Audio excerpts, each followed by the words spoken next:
Oi, eu sou a Steph, ainda tô com a cara meio inchada da minha cirurgia no dente, mas tudo bem, vocês vão ignorar isso, porque hoje eu vou comentar com vocês sobre um assunto bastante polêmico e que tem gerado muita discussão na internet, e essa discussão me interessou muito. Eu vi muitos pontos de vista diferentes e, como eu, por coincidência, esse mês me dediquei muito a estudar alguns assuntos filosóficos, eu pensei, eu acho que eu posso gravar sobre esse tema e dar uma perspectiva um pouquinho diferente, talvez, do que eu tenho visto na internet. Talvez não seja tão diferente assim, mas eu queria mostrar um pouco do que eu acho e também quero saber o que vocês acham sobre esse tema. Então hoje a gente vai conversar um pouquinho, talvez, uma conversa, sobre a questão da moralidade das artes, que tem crescido muito, na internet.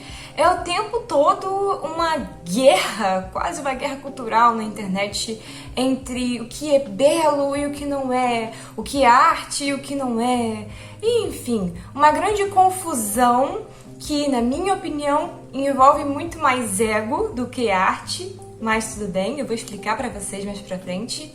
E, enfim, gente, é muita coisa pra gente discutir, então vamos lá, né?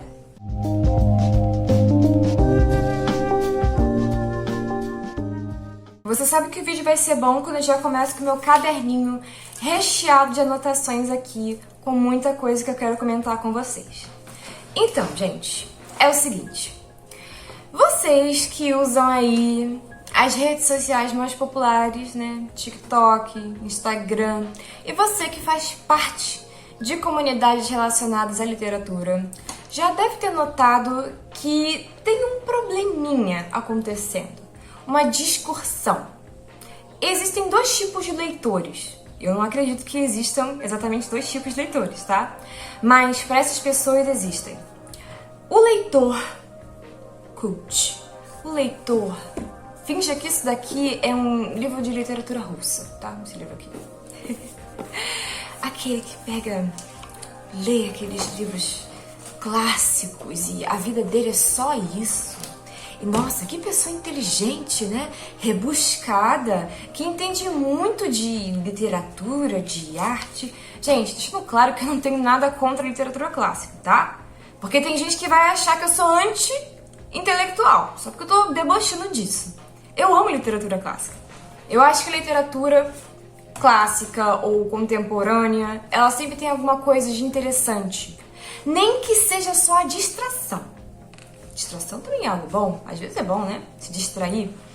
Mas as pessoas, elas têm um ego muito grande e eu acho um comportamento humano interessante, sinceramente, com as artes. Então, assim, a pessoa começa a ler muito esses livros mais clássicos e ela cria um senso de muita superioridade. Como se ele conseguisse absorver tudo daquela literatura e às vezes nem absorve. Às vezes ele lê, mas aquilo dali nem entra na cabeça dele. Mas a pessoa cria um senso ali, entendeu? De eu sou superior. E, beleza. Eu até acho interessante o aspecto filosófico dessa coisa da beleza. Mas a arte, a literatura não precisa ser linda o tempo todo. Na verdade, eu acho bem mais interessante a arte que é um pouco feia. A literatura que é um pouco feia, um pouco suja. Pra mim, pelo menos eu acho, tá? Mas enfim, existem então dois tipos de pessoas pra essas pessoas. O intelectual, que fica lá lendo seus livros de literatura francesa, russa, ou literatura bem clássica brasileira. E a outra pessoa, a degenerada, a pessoa que só fica lendo aqueles livrinhos no Kindle para adultos. E aí tem essa ideia de que a pessoa ela é uma coisa só, Ela só pode ler ou isso ou aquilo. E tem gerado muita discussão porque essas pessoas que gostam de ler mais obras clássicas, elas não querem serem colocadas no mesmo lugar que as pessoas que leem obras porcaria, digamos assim. Elas não querem que a pessoa que lê porcaria também seja um leitor. Olha que coisa engraçada.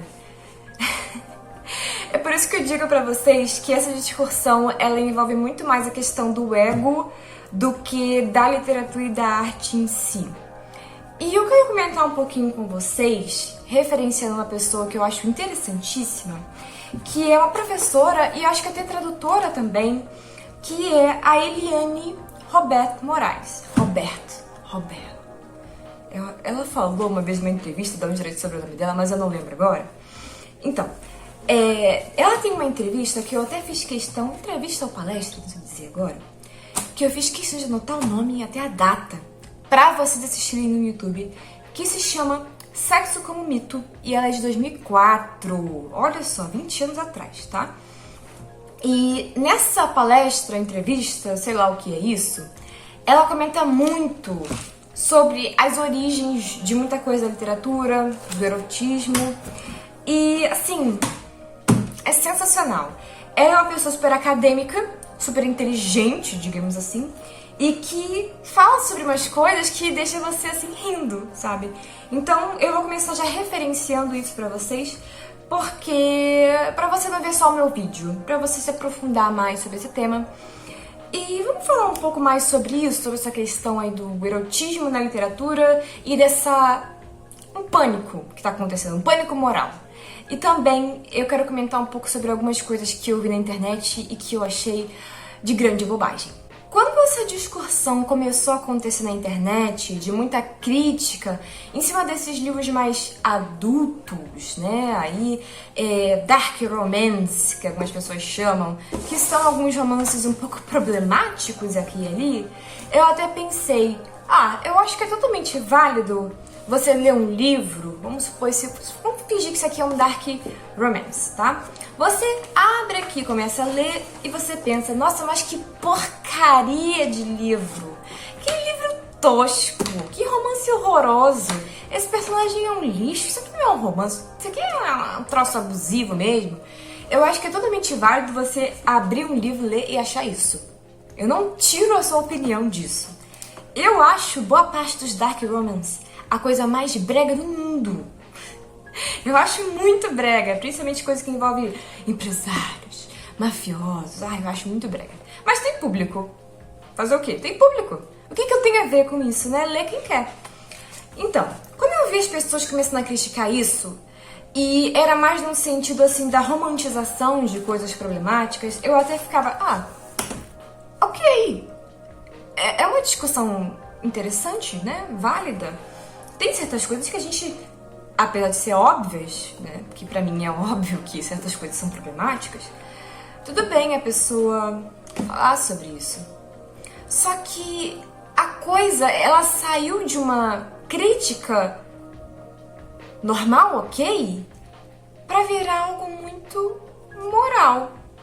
Vocês já notaram isso? Eu assisti vários dos vídeos que viralizaram na internet em torno desse tema.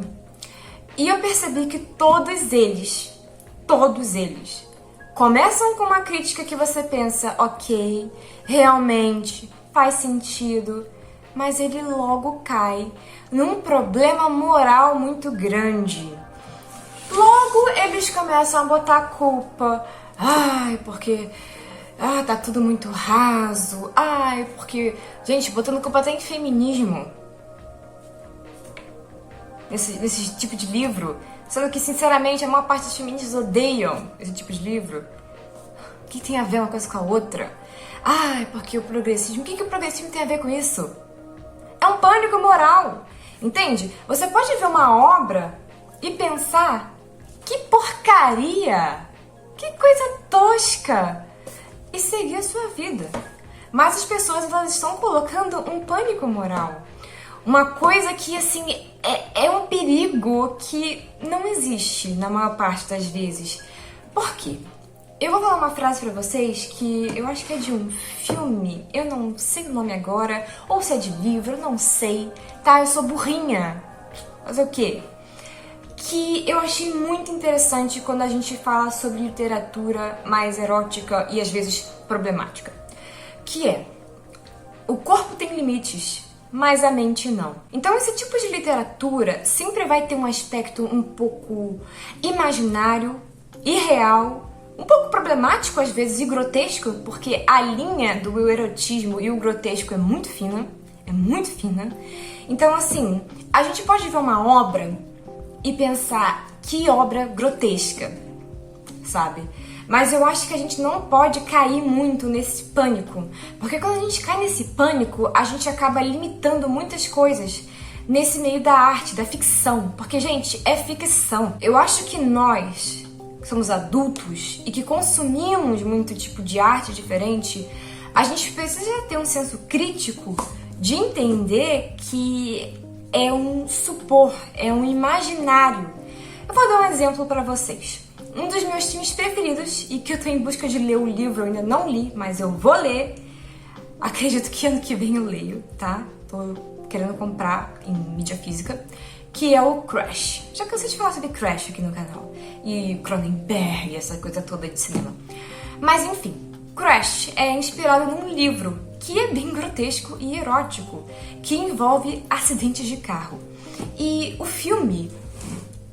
até afastei aqui para ter mais espaço. O filme em si também vai explorar essa temática e é algo que eu vejo e penso, é grotesco, mas não deixa de ser uma mídia interessante. Não deixa de ser algo que desperta assim uma curiosidade no ser humano. Então, a gente que consome isso, a gente tem que ter um certo senso crítico de entender o que é ficção e o que não é. Se você é influenciado fortemente, você lê um livro lá sobre um mafioso e você acha que aquilo ali é bom, que você vai reproduzir, busque ajuda, tá? Então, assim, eu acho que não tem como ficar culpando o tempo inteiro. Gente, eu tô até confusa nesse vídeo. Eu acho que não tem como ficar culpando o tempo inteiro as mídias em si. Eu acho que é isso. Uma pergunta que eu acho que a gente deveria estar se fazendo é por que esse tipo de livro tá tão popular e o que isso diz sobre nós? Bom, eu tenho algumas suposições aqui, mas eu não sou uma acadêmica, uma estudiosa, uma leitora de literatura russa. Então eu vou fazer o básico, que é supor. Eu sinto que na década passada a gente teve uma onda de livros de romance que eram muito, assim, água sanitária, sabe? Tipo, a gente teve muitos romances muito frufruzinhos e até mesmo na década antes, até nos anos 2000, a gente teve o quê? Tipo, Crepúsculo. Crepúsculo é uma coisa muito interessante, eu vou explicar pra vocês o porquê. Crepúsculo, se eu não me engano, a autora ou a família dela, não tenho certeza agora, era de Mormons, eu acho. Que são um grupo de religiosos, se eu falar errado, me perdoem, eu não sou mormon, mas eles são aqueles tipos de religioso que é um pouco mais, assim, tradicionais, sabe? Eles têm alguns costumes um pouco diferentes. Se você acha que, tipo assim, o evangélico aqui no Brasil, ele é mais recatado, o mormon, ele ainda é um pouco mais, entende?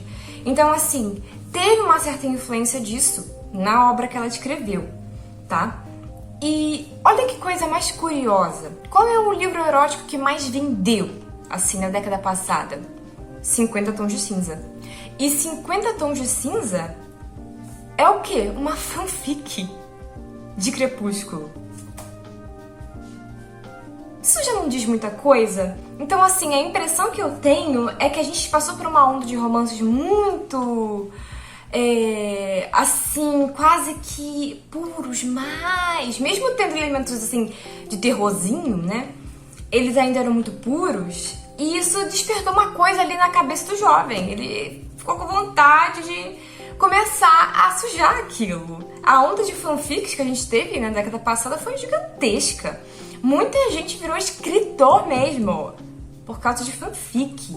E é algo a ser estudado, sinceramente, se você parar pra pensar.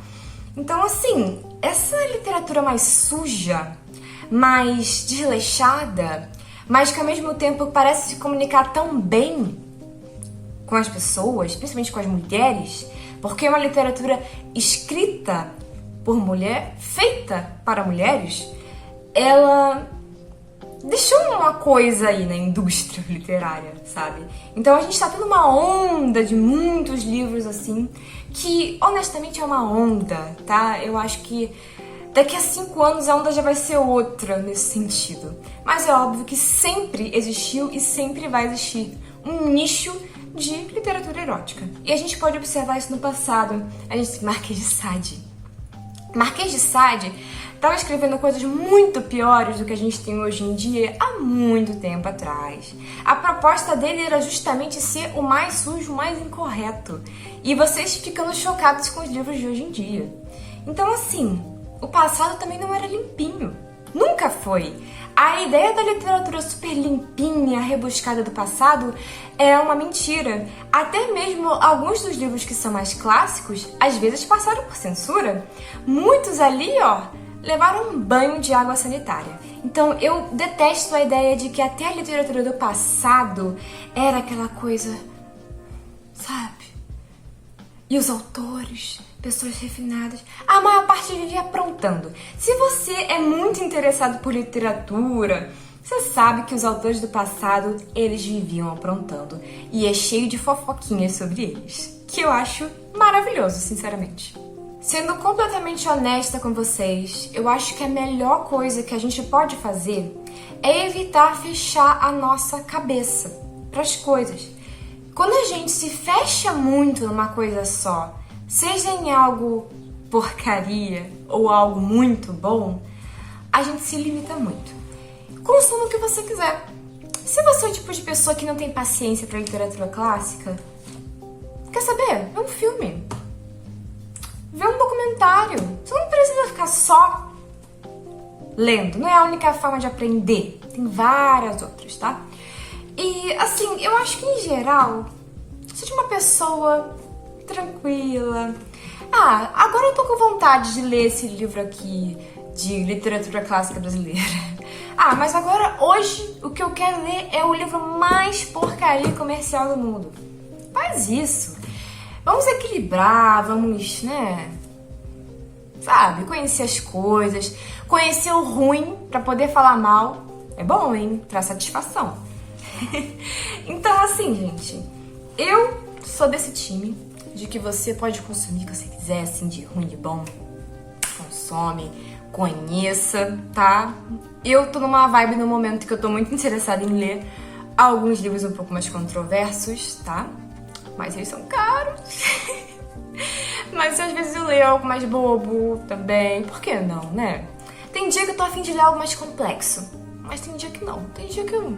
Mesma coisa com filme. Tem dia que eu quero ver um filme assim, arte. Mas tem dia que eu quero ver um filme bem ruim. E olha, bom demais também às vezes, né? Às vezes é bom. Só o fato de você ler algo que é ruim e acabar rindo já não é bom, já não é divertido. Eu acho que o importante é você estar assim, ativo, sabe? Usando seu cérebro, tá lendo, tá assistindo, tá interagindo com alguma coisa. Eu acho que isso que é bom. Mas é óbvio que é legal às vezes você se arriscar também a consumir algo que seja um pouco mais complexo. Eu sempre incentivo isso, só que eu acho que a gente tem que incentivar de uma forma positiva, sabe? Tipo, não ficar tipo, você precisa fazer isso porque senão você não é inteligente. Isso eu já acho uma bobagem. Tem um assunto que eu quero comentar com vocês pra concluir esse vídeo, que eu vou ter que censurar muito, porque eu não quero ser processada. Mas eu vou comentar. Então, tem uma empresa que aparece anúncio toda hora aqui no YouTube. Alguns de vocês, só de ouvir isso, já vão saber de qual empresa eu tô falando. E essa empresa tem criado alguns documentários que às vezes são bem mentirosos, tá? Muitos já foram pegos na mentira. E que eu não vou falar o nome porque essa empresa tem o histórico de processar as pessoas que falam mal. Mas eu sinto que essa empresa tem tido muita influência aqui no Brasil com o pânico moral que tem acontecido. Porque eles têm promovido uma ideia que eu particularmente detesto, que é uma ideia de uma verdade universal de tudo. De só isso é bom, só isso acrescenta e o resto não tem tanto valor, não é belo. Eu adoraria poder falar o nome dessa empresa bem alto, mas eu não tenho condição financeira nenhuma de arcar com as consequências disso. Então eu não vou falar. Mas é uma empresa que tem feito uns documentários assim que... sabe? Gente, olha, essa questão toda de moralidade com arte me irrita muito. Eu acho tão limitante. Chega, taquei aqui meu caderno. Eu acho que a gente realmente precisa, sabe, vigiar muito isso. vigiar. Porque a gente tá confundindo muita coisa assim ruim, de mau gosto, com pânico, sabe? Tipo pânico moral. Parem com isso. Acho que é isso que eu vou usar pra concluir esse vídeo. Não caia em pânico moral. Tem certas coisas que elas realmente foram feitas pra serem controversas. E isso, querendo ou não, é uma forma de arte, é uma forma de choque, é uma subversão da coisa, né? Então, assim, se você acha algo ruim, de mau gosto, evite, não consuma, mas não caia nesse pânico de achar que tudo tá acabando e tudo tá degenerado. Ai, gente, pelo amor de Deus, vamos sair na rua, ver o mundo, ver as coisas. Querendo ou não, o Brasil ele é um país que ele é e não é muito moral. Eu acho isso muito interessante. É algo a se pensar mesmo. E assim, é muito fácil, gente, cair nesse pânico. Muito fácil. E eu tô vendo muita gente jovem caindo nisso. Eu fico... Vocês são jovens? Por que vocês estão caindo nisso? É aquela frase que eu acho patética que eu vejo na internet do... Me senti uma senhora conservadora de 80 anos. Aí o vídeo é uma pessoa dançando. Você pode olhar e pensar, ai que tosco, a pessoa dançando de tal jeito. Mas você precisa de igual um velho chato? Acho que não, né? Então, pra concluir esse vídeo, numa grande felicidade e alegria, não seja um chato, não seja um grande moralista, seja uma pessoa tranquilinha, que... olha, eu não gosto de ler esses livros adultos, não. Eu prefiro ler esse livrinho aqui, ó. Ah, que bom! Ai, que bom, ó! E vamos ser todos amigos e muito felizes. É isso, gente. Deixem a opinião de vocês nos comentários. Se eu viajei nesse vídeo é porque eu tô com a cara inchada. Olha, deixa eu mostrar uma coisa pra vocês. O meu rosto, eu tenho a maçã bem alta. Acho que vocês já notaram isso. Isso daqui meu, ó, é tipo fundo. Então, essa massa aqui, ó, é meu rosto inchado. Gente, esse dente ciso, olha... Vocês acreditam que eu vou ter que voltar lá? Porque ficou um pedacinho? Mole não. E é isso, gente. Muito obrigada por assistir esse vídeo e até mais!